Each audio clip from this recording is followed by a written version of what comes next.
Hello everyone, this is a new reactor simulator video. In this one I will do the full startup from a cool shutdown up to nominal power of a BWR, boiling water reactor. You can download the simulator in this webpage. You just go to acmenuclearservices.com and down here you have this getting a copy of the program. You click get a copy, you download it, it's free of charge. So you can reproduce everything I teach you in this tutorial in your computer. In my channel, I already have tutorials of this simulator, but I did them step by step, like source range, intermediate range, and so on, up to full power, so they are in separate videos. In this, I will do all the process together, from cool shutdown up to nominal power. And this is not just putting together all videos, because in the individual steps, the heating of the pressure vessel is skipped because it's too time consuming. So here we will do everything so you can see step by step all the process. So let's go straight to the simulator, BWR. Here we see three options. We will go directly to continue. Here you have the tutorial, the certification that you may follow if you want to get the license from ACME to operate one of these nuclear reactors, like in real life. And then you have the different initialization conditions, which are the 6 videos, it seems, I did the previous time, one for each initialization condition. And this time we'll go to source range, and from this we'll go up to nominal power instead of jumping to each other initialization. The main difference is when you go from intermediate to turbine startup. When you start the initialization at turbine startup, the system is almost at the pressure and temperature needed for the startup, while in this case we will need to heat all the system, which is considerably longer. So let's go to source range. This is the panel that we will see during all the simulation, so I will explain you a bit. Here we have the initialization condition. We'll see all the time source range because this is how we start the simulation. Here we have the time, like this is the hour of the day where I'm of my computer. Reactor pressure vessel pressure now is at 0 psi. Reactor pressure vessel temperature 100 degrees. Reactor pressure vessel level, which is 195 inches, which we can set here with a set point. We can rise or lower it. We have a graphic here showing the pressure, the reactor pressure vessel level. The blue is the water. The yellow is gas, air, or steam. Then we have different discharge indicators of feed flow and steam in and out of the reactor. SRM is the source range monitor. In counts per second, it tells us how many counts are detected. So it gives us an idea of the activity of the reactor. Intermediate range monitor. Average power range monitor. So these three are used at different power stages or at different power levels. We'll see this during the startup. Here we control the rod sequence to withdraw or insert rods.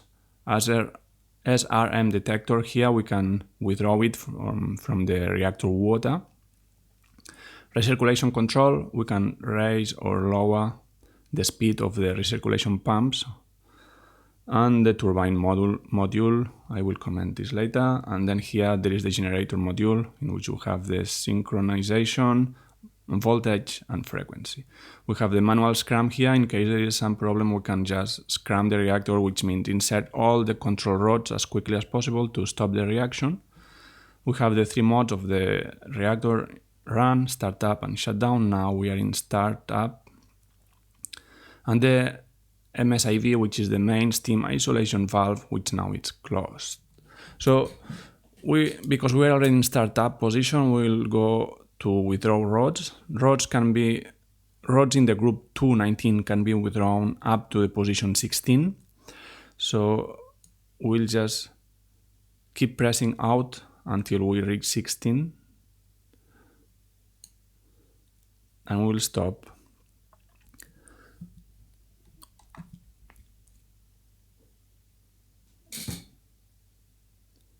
Okay. We see that the period while I was withdrawing rods went, well, now it's not good because it already went to infinity again. But when we withdraw rods, we change the reactivity of the reactor, and the period, which is the time that it takes to double its activity, goes down to some value in seconds. And then we see the number of counts per second, which is 1.95 exponent 3. This engineering notation, exponent 3 means 10 exponent 3. So this is 1.95 times 1000, which is 1950. Sorry, there's some mosquito here.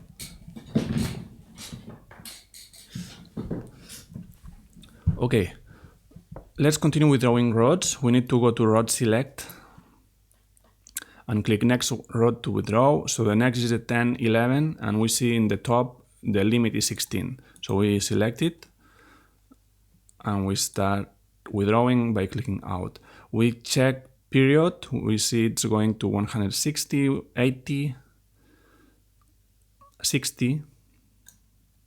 And now the rod is at 16, we should stop before going to 18, otherwise we'll block the withdrawal of rods, and we see the period goes back to infinity. The counts per second increase to 2,200. Next rod, it's the 1803. We withdraw it to 16, but always checking the period, it can never get too low, like below 30 seconds is quite fast neutron rate growth. So we go to 16, and then I will take some time to explain a bit more in depth what does it mean neutron rate and all this. But because we want to start generating heat as soon as possible, I will just go ahead and explain you this later. Next rod, 3403. Out. So at a cool shutdown,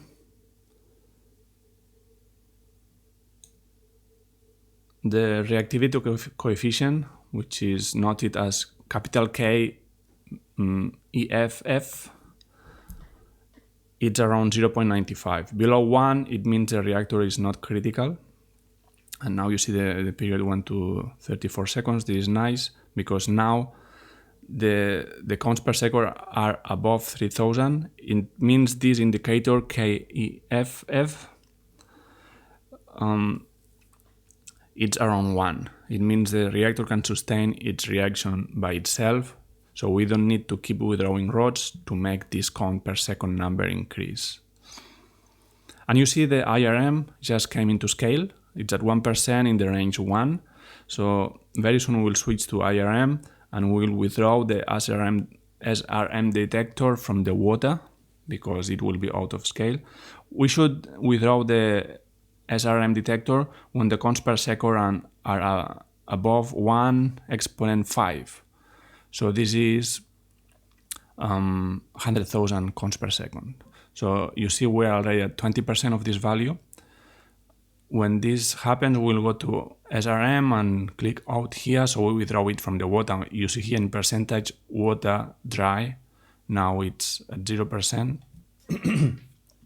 Well, I think it should be the contrary, like dry water, but well, 0% is totally inserted. Oh, sorry, this must be withdrawn, not water dry. Sorry. So you see the intermediate range is at 5%. We're at already half of the capacity of the SRM detector.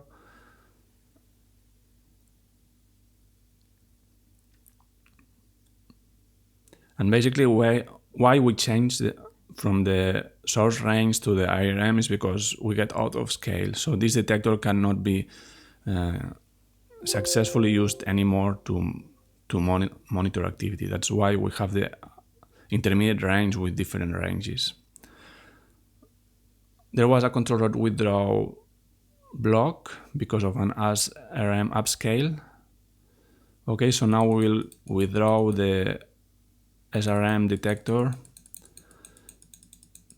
to 100%, and at the same time we will go up in the range of the IRM. So we go to 2. You see the IRM, the even numbers or the odd numbers go from 0 to 40 and the even numbers from 0 to 125. We're in the range 2 now, so we're in the bottom scale.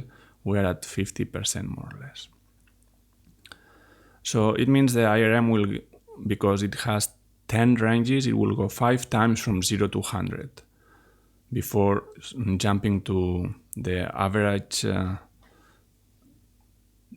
power monitor. Okay, up again. And you see as I withdraw the SRM detector, the counts per second went drastically down, basically because the detector is not in the water anymore.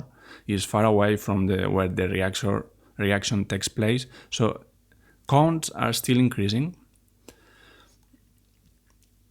but we are using the intermediate range now to properly monitor the neutron activity growth rate. So we're still at a period of 32 seconds. It's quite fast. We're almost in the limit of what's acceptable. Just remind you, it's not advised to go below 30 seconds at any moment during the operation of this reactor. Okay, we go up one range, we go to range 4, and now we're at 29%, 32%, etc. So what will happen when we reach range 9 or 10 is that the average power monitor will come into scale. We will see 1% appearing here. And this is called the point of adding heat to the system. It means when the average power is 1%, and I will go up one scale in the IRM. When it goes to 1%, we are starting to heat the system. Below 1%, the generation of heat is so marginal that we don't even take it into account. But after 1%, we'll see that the reactor pressure vessel temperature starts to increase from 100 degrees. And when the water starts boiling, then we will see the pressure starting to increase from 0 psi.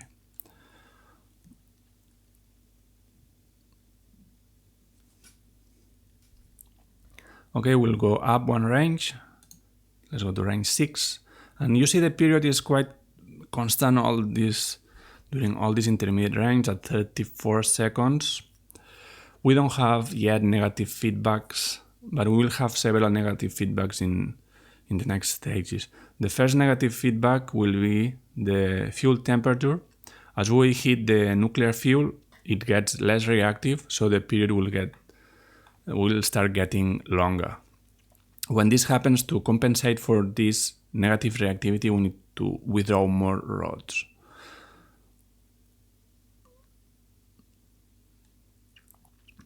The second negative feedback we will have is the boiling of the water. And I will have up one range now, we're in the range 7. This boiling water reactor, it means the water is boiling within the reactor where the nuclear reaction happens. This is very different of what happens in a BWR reactor, in which the reactor is pressurized, so the water never boils within the reactor. Because of how this reactor is designed, and because the water acts as a moderator, which means brings down the speed of neutrons, so they have a higher probability of hitting another uranium atom. It means that water increases reactivity. So when we add steam bubbles within the water, and I will go one range up, and this reduces reactivity. These are very safe because it means when reactor gets out of control and increases its power and we cannot stop it, it will automatically make water boil more and more quickly or intensely. So it means because this has a negative reactivity coefficient, it will reduce the nuclear chain reaction by itself. Up again, we are already at range 9. And this is very different if you know how RBMK reactors work, if you have watched the HBO series Chernobyl, or you are interested in this kind of graphite moderated reactors.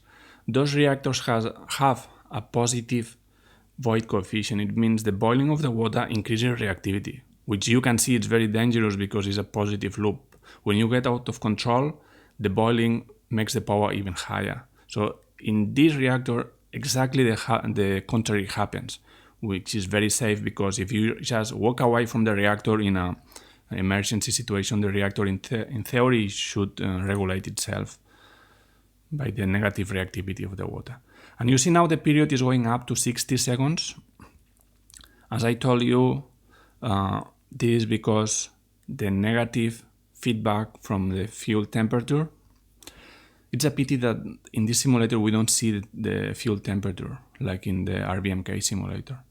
But you see how it's increasing. It will go to infinity very soon. And the average power monitor is already at 3%.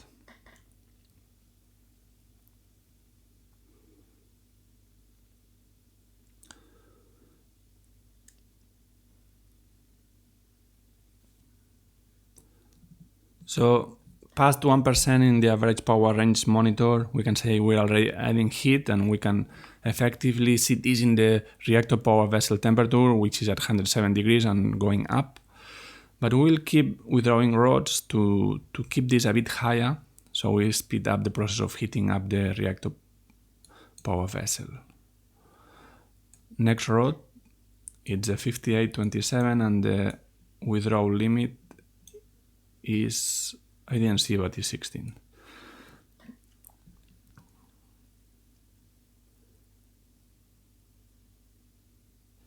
Now we should keep an eye in the period as we withdraw the rod. 40 seconds.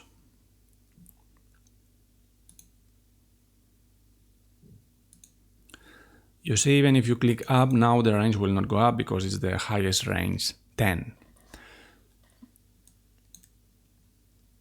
So now, what's the next thing to do? Now we are in the power range.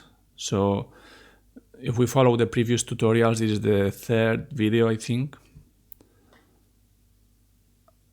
And now what we should do is to keep pulling rods. So we are at an average power range monitor around between 5 and 10%. And we never hit 100 or 125% in the intermediate range monitor. Otherwise, we will have an upscale scram. It means the system will trigger automatically a scram and everything will stop. So let's go to the next rod. 5843 and limit is 16.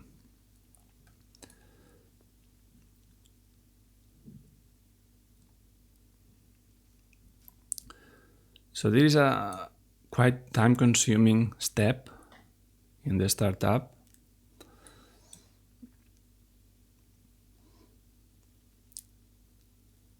Because we are already creating heat in the pressure vessel. The water is not yet boiling, but it will be very soon as we keep heating it.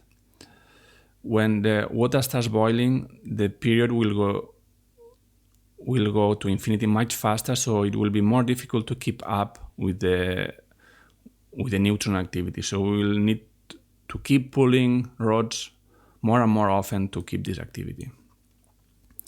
Now we should still be very careful because water is not boiling, so we don't yet have this negative feedback that will limit a possible critical runaway. So really make rod withdrawals in 2 or 3 steps, stop, look at the period. Okay, it's still negative. Continue withdrawing until 16. Period went to 39, but it increased very fast to infinity. So next rod, 40 to 59. And you see the average power 7% is a nice value to create heat. Down to 1% it would be very slow. Up to 10 or 12% it's very dangerous because we are very close to to the upscale scrum. Okay, 12, 13, 14, 16. You see, this is dangerous. When you have a value of the intermediate range quite high, like 100%, and the period is quite low, like 30%, it is very dangerous because it can overshoot quite quickly and create the scrum. So next row.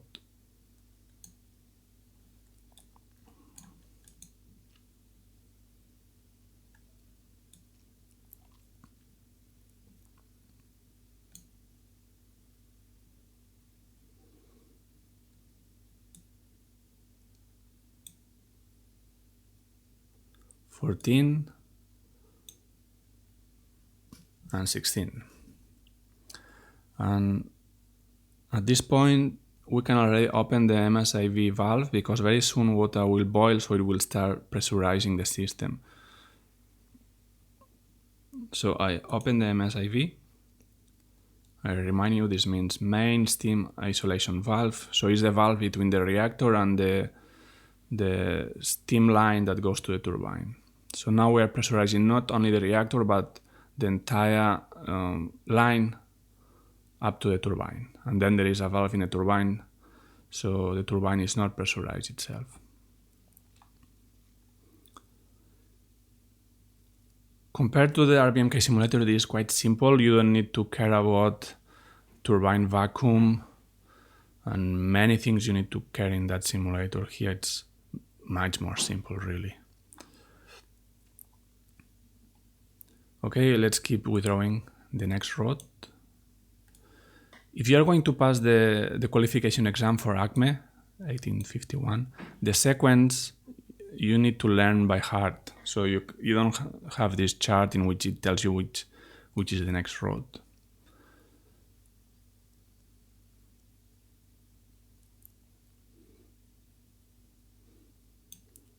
(14) and 16. Okay, we're at an average power of 4%. Let's go to the next rod. 1043.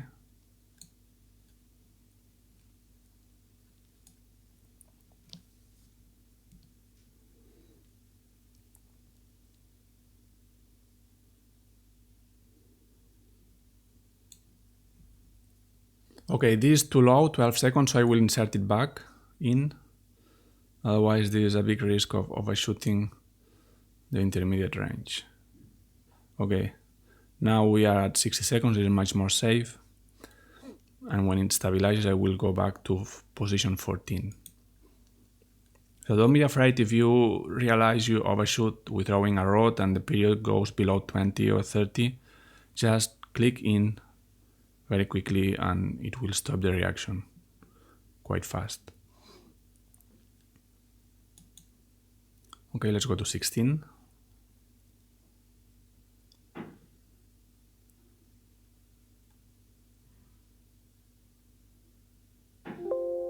Okay, we got a control rod withdrawal block because I went past, I guess, 100%.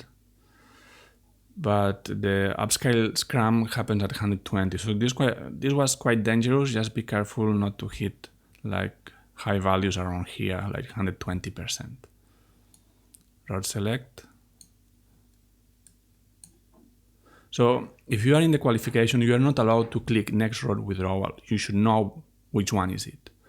Because I don't know by heart, I use this cheat. So 1027.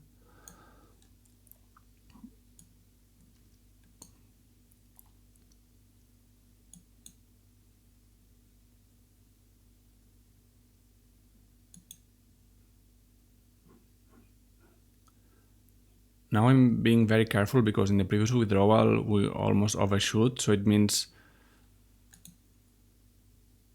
now we don't have very negative reactivity. Well, just saying that, it starts boiling the water. You see the pressure start increasing to 9 psi, so now we'll have to withdraw more rods. So probably the last moment before boiling seems to be quite critical. in terms of increase of reactivity. So be careful when you are at around 200 degrees of temperature. Now you see the period is going really negative, so it will keep withdrawing at a fast pace if we want to keep this reaction up.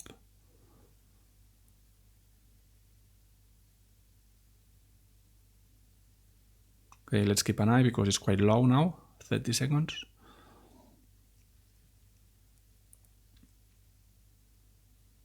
Okay, so from here to 920 psi, this will be the heating and pressurizing process. So this will take some time. I will use this time to explain a bit about the physics of this reactor, but maybe I will pause the recording of the video so it doesn't get too long.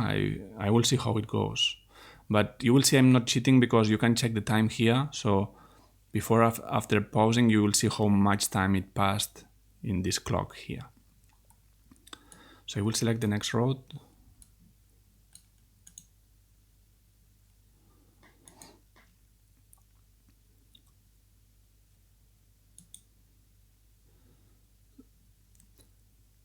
So about heating the reactor pressure vessel. The reactor pressure vessel is made of steel and it's pressurized. It means it holds tight the pressure, so it's hermetic. And in a cool shutdown, it can be at ambient temperature, 20 degrees or whatever. Sorry, I'm talking about Celsius, so I'm not really sure about Fahrenheit. But it's like ambient temperature, and then we'll need to bring this up to the working temperature. Because this is a thermomechanical couple process, as you heat the material, you will create deformation and stresses because of the heat changes. So it means, because it's impossible to heat all the system at exactly the same homogeneous temperature, some parts will heat before the others, and this will create a differential expansion of the material, and it will create heat-induced stresses. So this is a stress that we are creating in the pressure vessel, which may crack it, or it may create fatigue at long term. So in reality, you cannot heat it too fast. You need at least, I think it's 1 or 2 days from a cool startup to reach nominal temperature. Because we are not going to stay 2 days withdrawing rods here. We just dismiss this requirement and we heat as fast as we can, dismissing the material resistance aspect of steel. So we keep pulling rods, but in reality probably we'll keep the average power range monitor at around 1%. Oh, sorry, I made a mistake. 4211. So this is the only non-realistic thing we're doing during the startup. We're heating much faster than it should be done.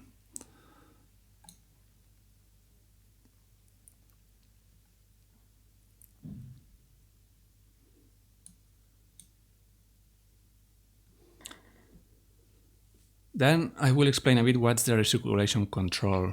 So now we see the core flow is at 38%. And we control it here in the recirculation control, raise and lower pump speed. In a BWR reactor, how much boiling happens inside the reactor is critical to control the power, because we have a negative feedback from boiling.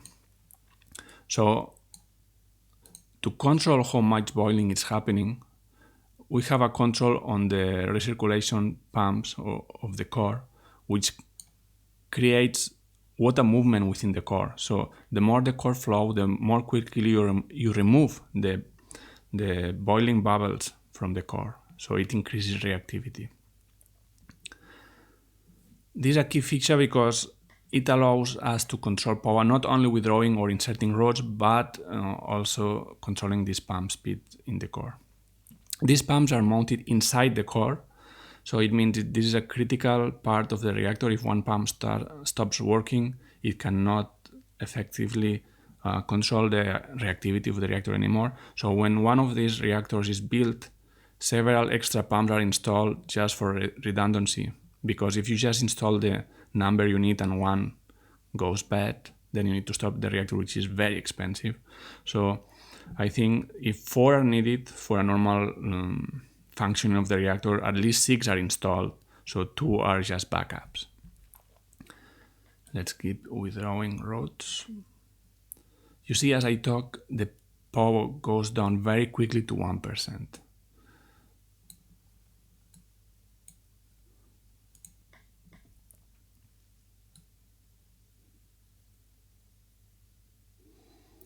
You also see that the safety limits of the reactor are much more stringent than what we see in RBMKs, in which we can just disconnect all the safeties and go up to power in 20 minutes, which is crazy.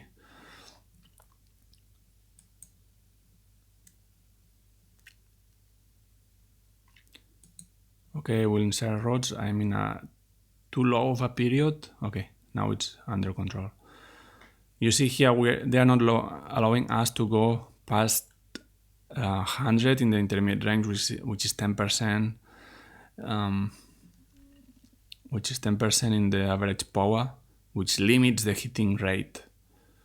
Which in an RBMK you go to 20% power, 25% power, and you heat the system super fast.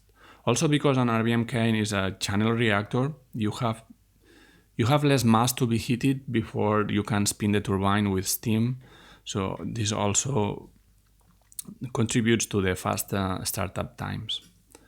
Also, because the reactor pressure vessel here is much more massive, the stress-related problems with the heating are more critical than in a plumbing system like in RBMK.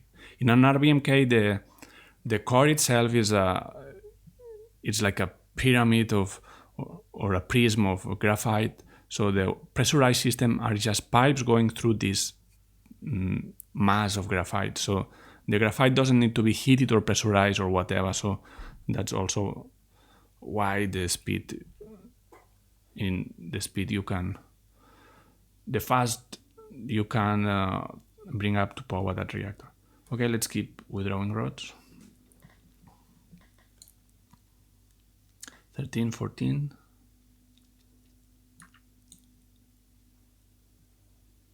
16. We're at 39 psi. I remind you, the target is 920 psi. At that moment, well, there are 3 conditions that must be met to switch the reactor mode to run. These 3 conditions are: the average power range monitor should be at more than 5% power, MSIV open, which is already open, and the pressure higher than 850 psi. So 850 to go to run mode, and then 920 to roll the turbine. Rod select, next rod.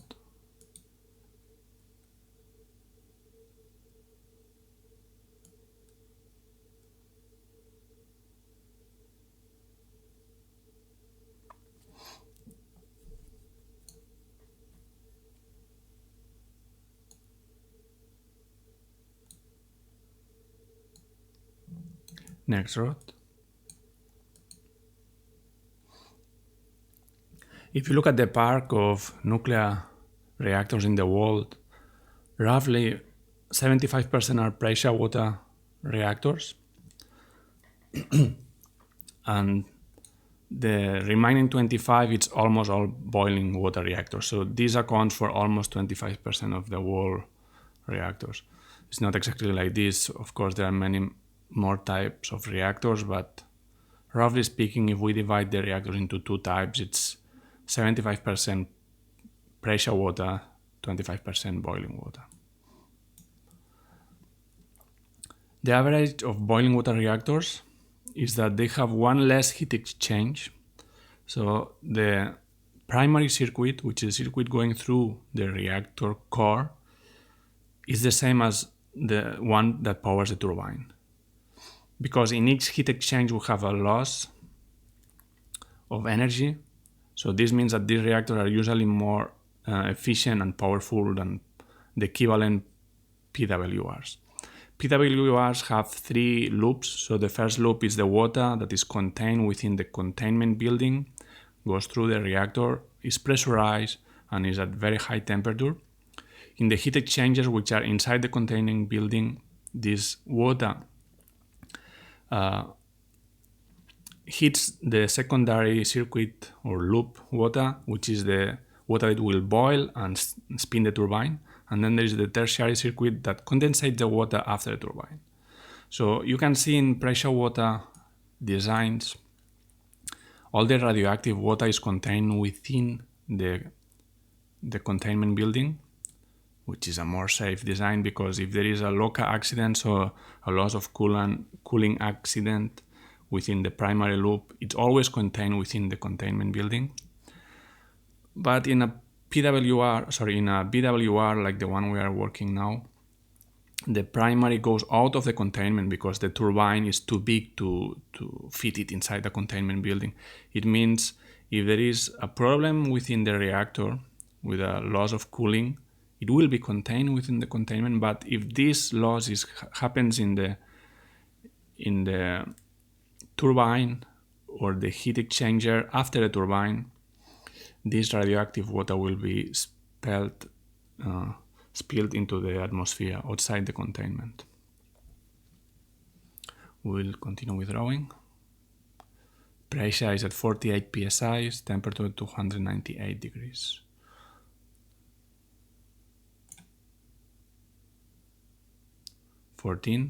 Period went down to 21.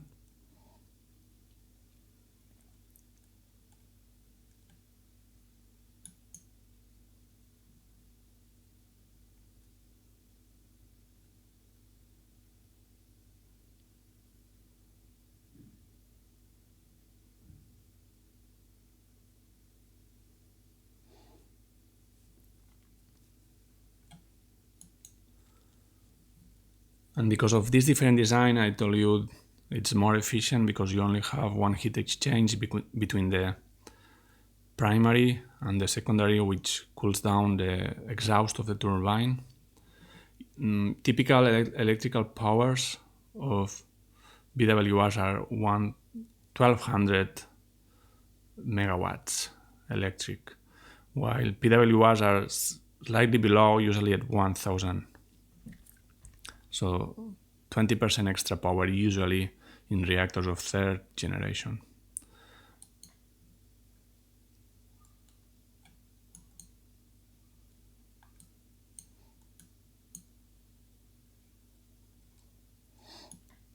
A typical example of BWR, it's a 3 Mile Island, I think. It's a Harrisburg nuclear power plant which had the accident many decades ago.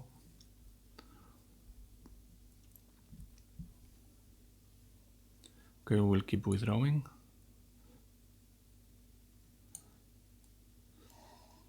Then you also have the movie, I think it's called The China Syndrome, which was released at almost the same time as the 3 Mile Island accident happened. And the movie actually was about an accident almost identical to the 3 Mile Island accident. And in the movie, the reactor is also a BWR. So there is some problem. I don't remember the movie, and I don't also want to make some spoiler. But I think there was some problem with the reading of the level. So if you see this scale here, RPV level, like they were reading like level was okay, but actually it was very low. Like the needle of the reader was stuck or something like that. I don't really remember. But it was related to some kind of maintenance problem, some corruption, etc. So I think it's a nice movie to see. It's a bit old, but you can look for it.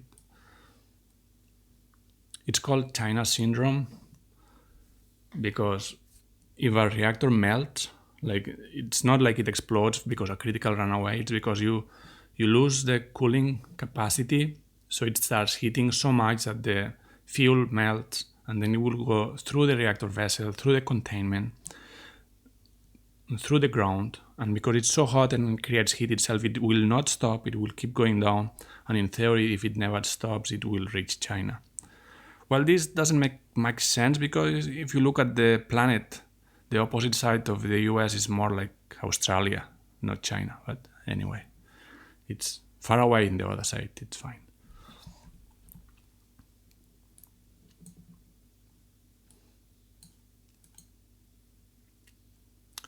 Of course, this is just not what would happen. What would happen in reality is when the very hot mass reaches an aquifer. So it's a part of the underground soil or crust that contains water, which usually happens at few tens or 100 meters. Then it will start releasing huge quantities of steam to the atmosphere. This will be radioactive steam, and it will just stop at few tens of meters when it meets this water, because the water will cool this mass. So this would be a major radioactive accident. It would not reach China, of course. Okay, we'll keep withdrawing rods. The RPV pressure vessel is at 77 psi.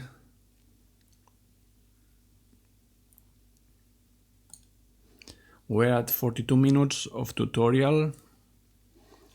So at this point, probably I will pause my recording, because there is not much to say from here to 920 psi really, and this may take 1 hour or so.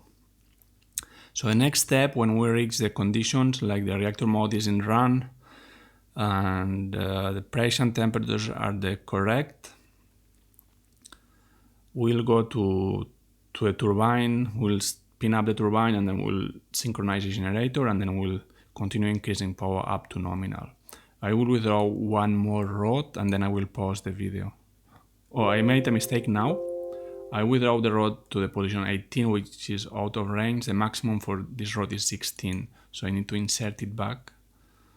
Select the next rod, 3419. I will withdraw.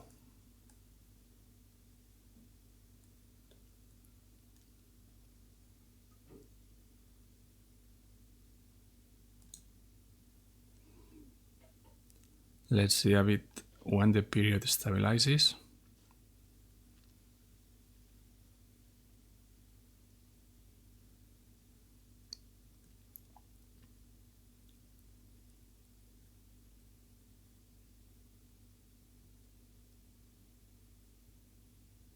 Okay, it seems to be increasing because of the increase in boiling. So now I will pause. It's recording now.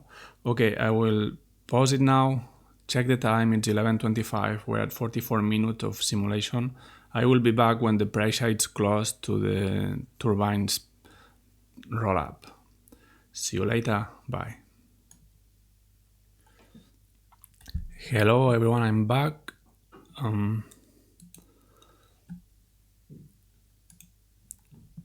You see the reactor pressure vessel temperature pressure, it's 920 psi, so this is enough to roll the turbine.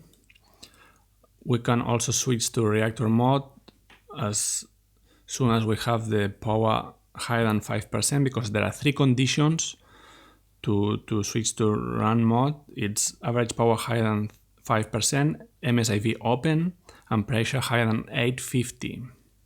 So here we see the bypass position already open, it's at 8%.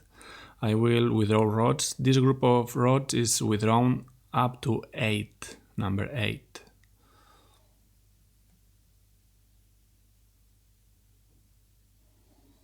So if you look at the time here, I was paused.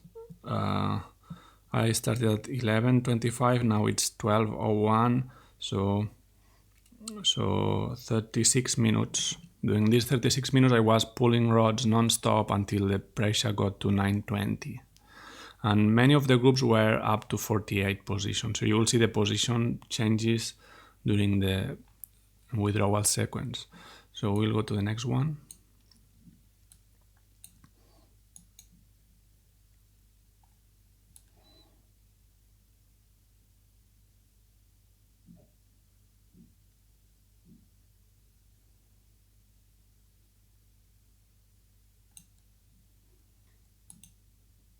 Next one.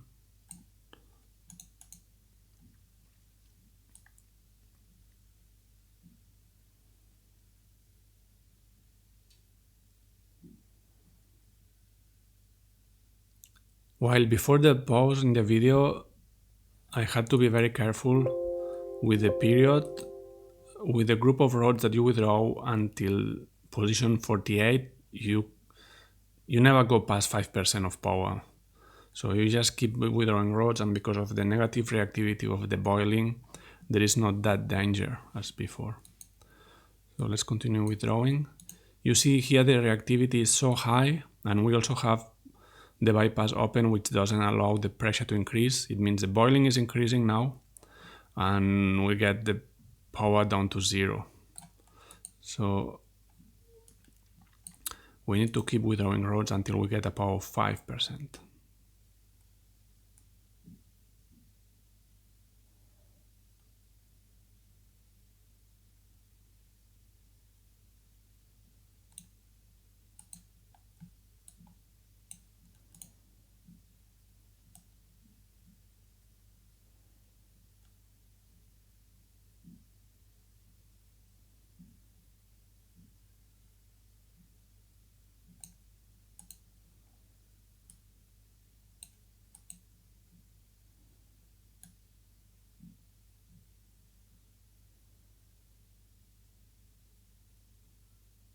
Period is down to 45, that's good. Position 16, next rod.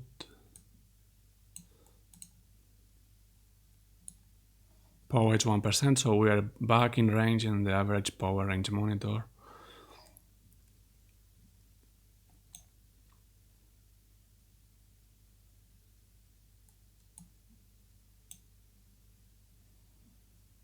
Okay, I will just check that the video is recording properly. Yes, it is.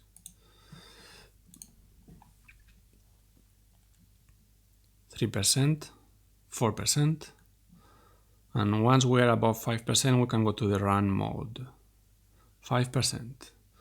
So if we let this go to 120%, we'll have a scrum, but not if we're in run mode, which I will do now. We're in run mode, successful switch, and the average power now can go past 10% without problem. So we'll continue rising rods.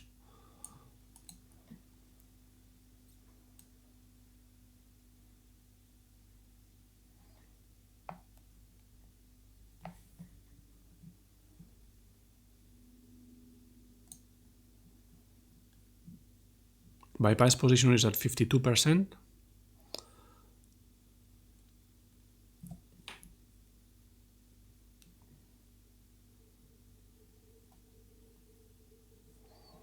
So this is a good power to start rolling the turbine. We'll select the slow run-up rate and the 900 RPMs. And you see the turbine is immediately starting to spin up. We see the RPMs here, which will go up to 900 and then automatically stop. I mean, stop the increase of speed, not the turbine itself. And then we'll select the fast mode and go up to 1800 RPMs. The fast and slow are meant to protect the turbine from stress because of the thermal expansion.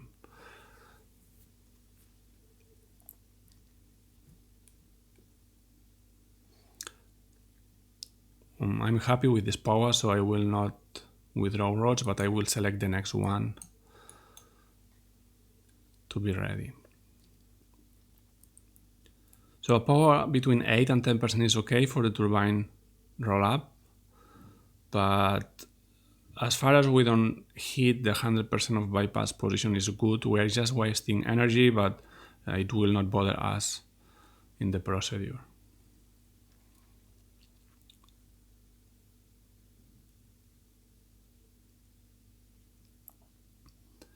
You see that one feed pump, okay, we hit 900 RPM, so I will select 1800, fast rate 1800, and we see that now it increases faster. Okay, the feed pumps before pausing the video was at 0, and now we see it's at 1. This automatically engages when it goes past certain pressure. The second one, we need to start it manually, more or less when we are at 50% of power. At nominal power, it needs 2 pumps to be fed.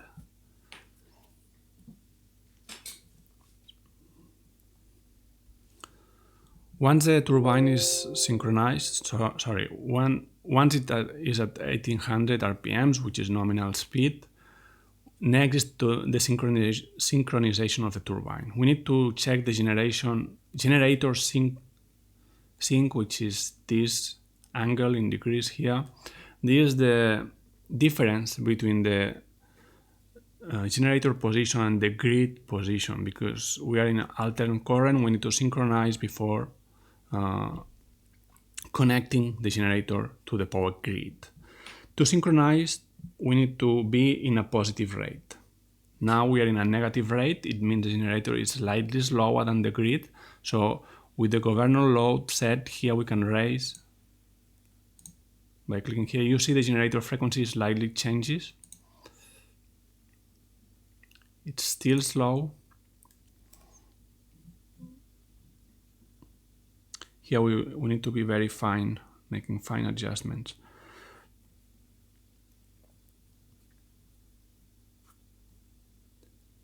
We're still in slow mode. Now we're in fast. So I will try to get exactly in the boundary. Now in slow, one click more we're in the fast. And when we go past 350, we close the brake. So it exactly synchronizes at 360 degrees. Now,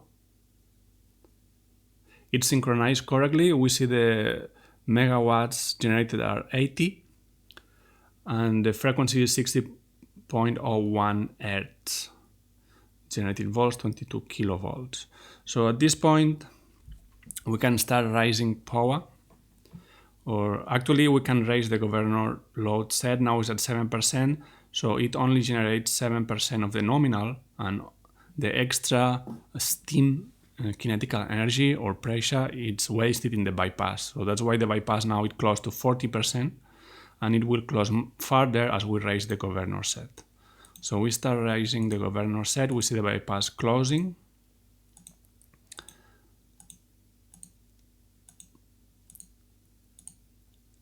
Okay, at 19% of governor set, the bypass is close to 0, but we can keep raising it. So in further reactor power increases, it will not open the bypass. So now all the energy created by the reactor will be used to generate electricity. We can go to 50% and later we will go further. Okay, now it's time to follow a core flow power chart that you can find. I'm not sure we can access it during the simulation. Yes, I think we can. Yes, you go to help print view power to flow operation map. All this time we have been in this region here. So the power was close to 0. And lately we have been between 1 and 1A. We connected the turbine. And now, I don't know exactly, but 17%. So we're more or less close to the point 1A. During all this time, the core flow has been at 38%. So now it's time to start increasing the core flow to increase power. As I told you, core flow removes boiling from the reactor core, so it increases power. So there are two ways to increase power. One is removing rods. So you see, removing rods will go in straight lines. Will increase power straight because we don't change core flow. And when we increase core flow, we will follow these lines. So you see there are two different ways in this two-dimensional plane to increase power. And the normal startup procedure follows the arrow. So it goes this way. We are in 1A now. We'll keep increasing up to the point 2, which is above 25% just withdrawing rods. Then to the point 3, increasing core flow. Then to the point 4, which is around 55% of power withdrawing rods, and then to nominal power to the 0.5 by core flow. So now we will do the path from 1 to 2. So I will withdraw rods to 25% of power, more or less.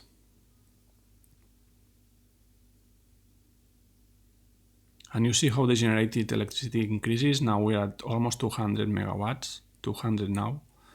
Sorry, I overshot the withdrawal. So next rod.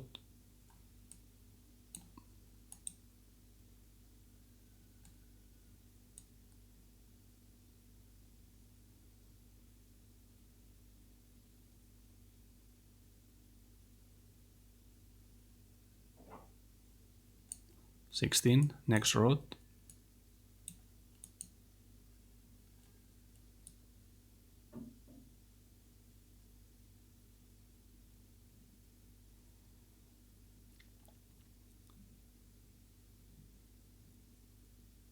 Position 16, next rod.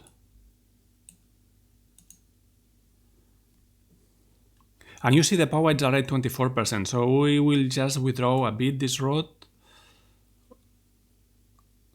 keeping an eye on the power. It's already 25%. I will stop at position 14, and now we're in the 0.2, I think it was in the chart. So now the next path is to go following the 50% rod position. So this is a power that just with core flow we could reach 50% of reactor power. So this is called the 50% rod position. I will raise recirculation control now, and we will want to go to core flow of 50%. We need to keep clicking, it seems. This is quite fast. You see core flow 49, 50%, and we are at a turbine generator load of 365 megawatts. Next step, in withdraw rods until 58% of power, which will be 100% rod line. So we withdraw this group until 16. Next rod group.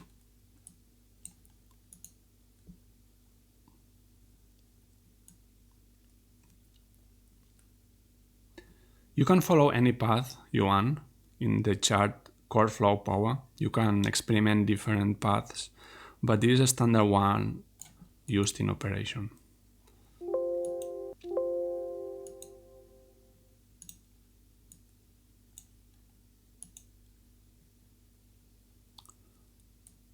Okay, we are at 36% power. Let's keep pulling rods. Let's see what's the increase for one entire rod pull. 37, it's just 2%, 38. Next one. 39, so it was 3% for one rod pull.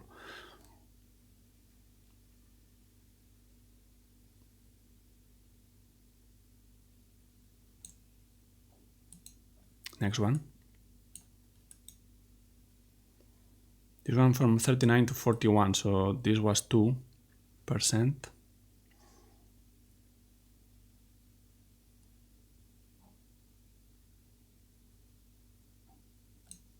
Next one.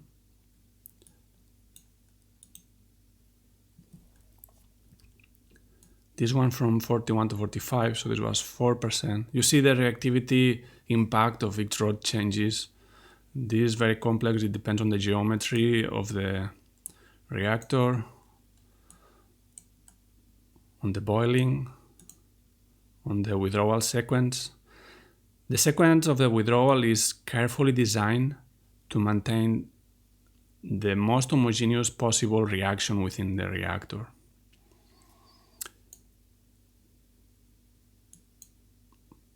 This is very critical so you don't get hot spots, possible local critical runaways, points where the boiling is too high so the fuel gets too hot, etc. Also to minimize the design dimensions of the core, the optimal design is that one that has the more homogeneous activity across and along the core.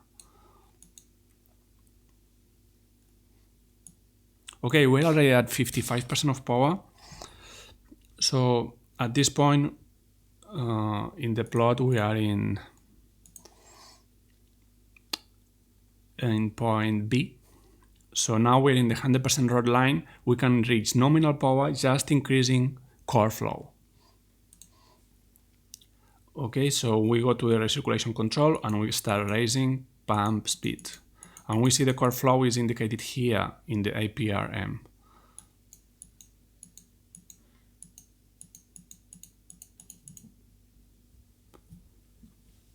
So just keep increasing, keeping an eye on the turbine generator, because now the bypass position is quite high at 60%. The generated load was at 53% and we are higher at that at 69%. So we will raise the governor load set. We can go straight ahead to 100. And as I told you, past 50% of power we can, or we should, start the second feed pump. Okay, the governor set is at 100%, 104%, and now you see the reactor pressure vessel level is low. Now we'll start the second pump, and we didn't get any. Yeah, we got the alarm here, reactor low level recirculation run back. So with the second pump, you see the reactor pressure level increasing here. It will go back to 195. This is because I forgot to start the pump before we were at 50% power, so the one pump could not keep up with the water loss because of boiling. So now we can keep increasing pump speed until core flow is at 100%, and if my calculations were correct, at core flow of 100% we should be at a power of 100%. If it's not exactly that, we will adjust a bit, meaning that we were not exactly at the 100% rod line. You see, compared to rod withdrawal, core flow has a big impact on power. It's much faster. We are at already almost 100 megawatts. Now we hit 100 megawatts electrics in the generator, and the core flow is at 102%. And this is the limit of the pump, so it means I miscalculated a bit the position in the power core flow plot, so we will need to withdraw a bit more control rods. This means that we were following more or less the 90% rod line, more than the 100% rod line. Next rod.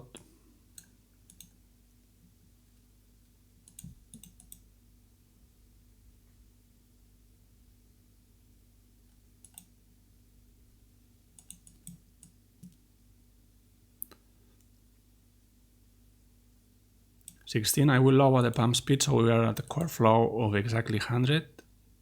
Now it's 100. Select next rod, 2619.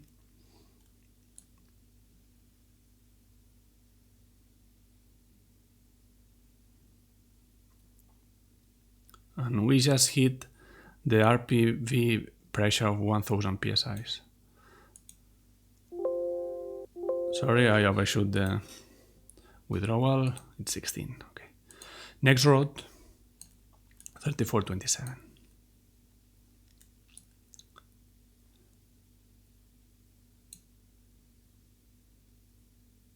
Okay. So with this configuration, the recirculation control at 88% and the rod 3427 at position 12 will reach 100% of power. We see the generator is well synchronized and the power is 1156 megawatts. So this is the nominal operation. Everything is as it should be in normal operation. This can run for many days in this position now. But just to make an experiment before ending the video, we'll see what's the limit of this reactor. So we'll raise the governor load set as high as it allows us to do so. So now it's at 106%. And now I will raise the pump recirculation control to its limit, which is 102% of core flow. We see the power is already 102%. And I will keep withdrawing rods.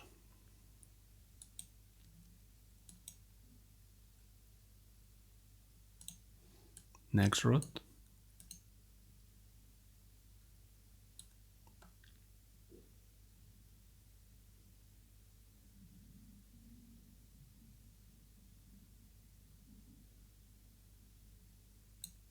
Next rod. And we hear an alarm, bypass valve open, because the reactor power is already higher than the governor low side, which is at its maximum of 106%. And this because of a generator sake. So you see, we could reach, and probably there is a block. Yeah, we cannot withdraw more rods. Oh, yes, actually we can. Let's see what's the limit for the reactor.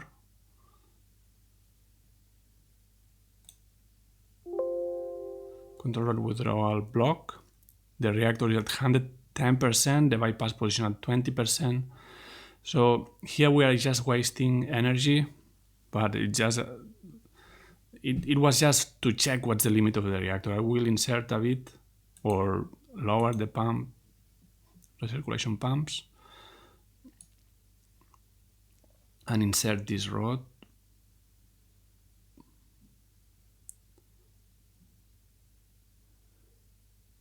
To the number 8. Next rod to insert this. Bypass is still open, so let's insert it a bit more.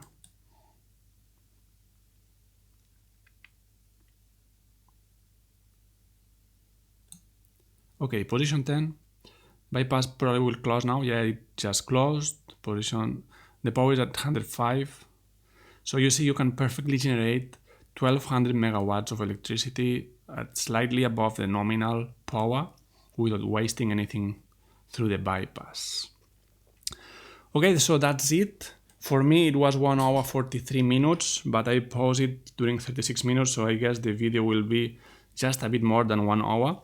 I hope you enjoyed this tutorial and you successfully do this startup at your home. If you have any questions or remarks, please write down below in the comments. Thank you for watching. See you in the next video. Bye.